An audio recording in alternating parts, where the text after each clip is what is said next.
Hello, I'm Gary from Hornady Manufacturing. Today we're here to discuss the tech tip of the week.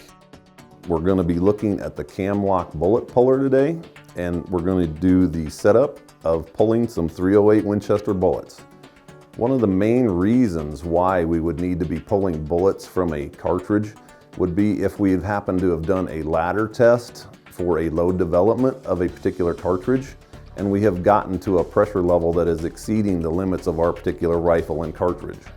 And at that point, rather than wasting the components that we have already put together, we can go ahead and use the cam lock bullet puller and dismantle those to save the components. So we can maintain that the bullet itself, the brass, and the powder can all be reused for future loadings.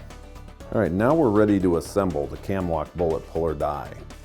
First of all, we have the four main components of this die. We have the body, we have the collet, which is caliber specific, and today we happen to be doing .308, which is going to be a number 7. Then we have the plunger for the cam lock adjustment to actually plunger down onto the collet in the body to lock it to the bullet. So now we're going to go ahead and assemble this. So first of all, we're going to take the body of the die, we're going to take the collet, and we're going to go with the tapered portion of the mouth of the collet and place it into the die first so that it's going down.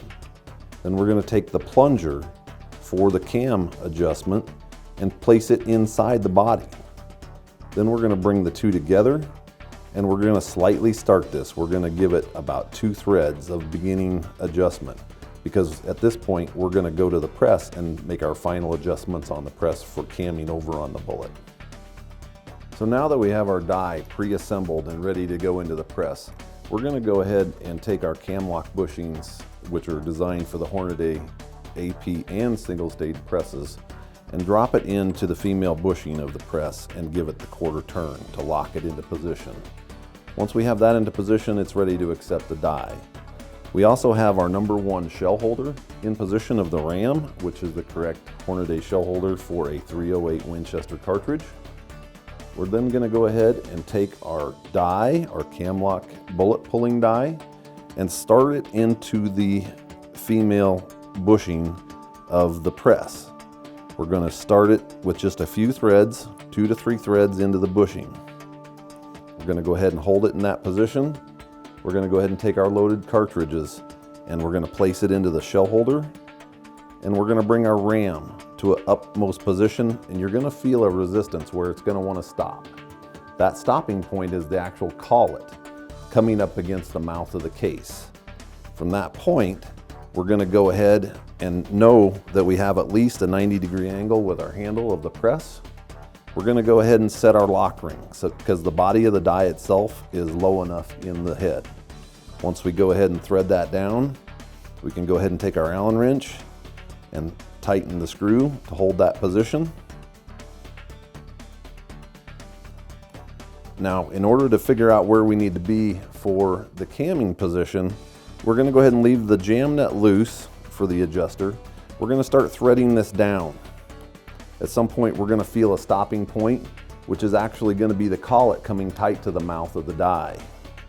When that happens, that's going to set a position where the cam is going to be tightening against the bullet.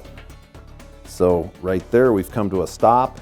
I cannot cam this over at this point because it's set too far down. We're going to go ahead and start backing it off until we feel to the point where we can actually cam this over easily onto the bullet without doing what we would consider damage and damaging the bullet to make it an unusable component. Then we can go ahead and set the lock ring. At this point, the bullet should be held in place. We're going to go ahead and lift the handle, and as you can see, the bullet has come clear of the mouth of the cartridge case. I'm going to go ahead and lift the cam lock handle, and the bullet itself is going to fall directly out of the collet.